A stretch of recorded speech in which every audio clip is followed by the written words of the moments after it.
شفاف الیکشن کیوں نہیں ہوتے؟ شفافیت کے لیے بھی عدلیہ کی ضرورت جو ہے اس کی اہمیت کا پتہ چل جاتا ہے. جی شفاف الیکشن تب ہوں گے کہ جب آپ کوئی حقدار ہے اور وہ جیل میں پڑا ہے، اس کو آپ نے موقع ہی نہیں دیا کہ وہ اپنے لیے لوگوں کے پاس جائیں اور اپنا منشور وہ لوگوں کو پیش کرے، اور دوسرا بندہ جو ہے اس کو آپ پورا اختیار دیں کہ وہ ہر کسی کے پاس جائے اور وہ اپنے سارے وسائل کا استعمال کریں اور لوگوں کو اپنی طرف بلائے اور ووٹ حاصل کرے. تو شفافیت بھی عدلیہ سے ایسوسیٹڈ ہے. دوسری اہم بات یہ ہے کہ آپ سن رہے ہوں گے کہ پیسے شروع ہو گئے ہیں، اربوں روپے امیدواروں کے پاس آ رہے ہیں. یہ عام لوگ اب باتیں کرنے لگے ہیں.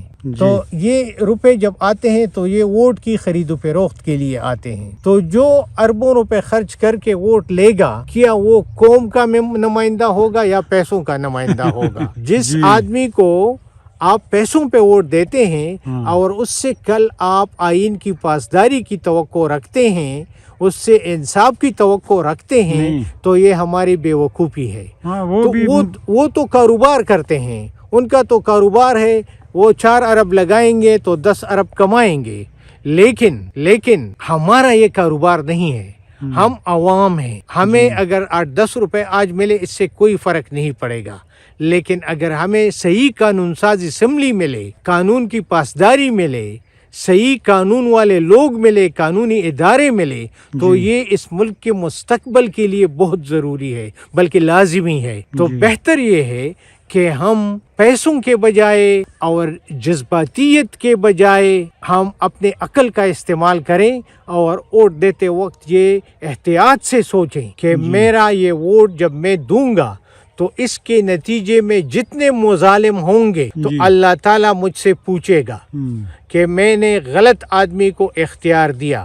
آپ جب کسی کو بازار سے جب آپ آتے ہیں اور آپ کی دکان ہے 400-500 روپے کی، تو وہ آپ کبھی خالی نہیں چھوڑتے اور نہ کبھی چور کو چھوڑتے ہیں، بلکہ صحیح ایماندار بندے کو دیکھتے ہیں کہ یہ دکان سے کچھ چرائے نہ. اسی طرح اگر آپ کھیت کو کسی کے حوالے کرتے ہیں تو پہلے یہ کنفرم کرتے ہیں کہ یہ آدمی ایماندار ہے کہ نہیں ہے. اور جس کو آپ ملک کے خزانے کا اختیار دیتے ہیں، ملک کی قانون سازی کا اختیار دیتے ہیں، وہ آپ 8-10 روپے میں دیتے ہیں یا رشتہ داری پہ دیتے ہیں یا اثر رسوخ پہ دیتے ہیں.